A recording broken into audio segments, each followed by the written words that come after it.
Pinaiimbestigahan ni Senadora Amy Marcos ang money delivery scheme umano na ilang dating sundalo na nagtrabaho kay dating Congressman Zaldico. Naghain ng resolusyon si Senadora Marcos sa Senado para rito.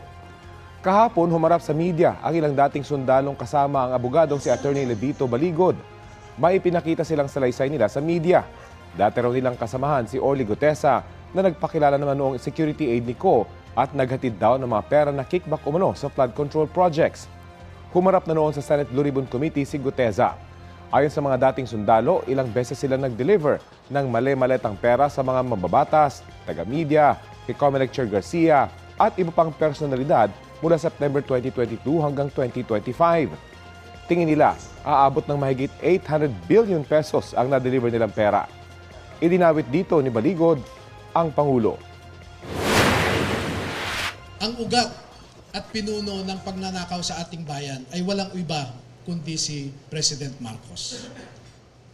At hindi gagalaw si Speaker Romualdez o si Zaldico na walang pahintulot kay PBBM.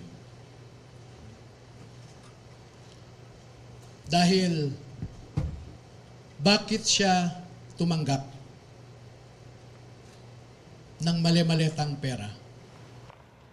Sabi naman ng Armed Forces of the Philippines, dapat dumaan sa legal na investigasyon ang mga alegasyon ng mga dating sundalo. Si Comelec Chairman George Garcia naman itinanggi ang paratang sa kanya ng grupo. Sinusubukan pa namin kunan ng pahayag ang Malacanang at iba pang nabanggit ng mga dating sundalo.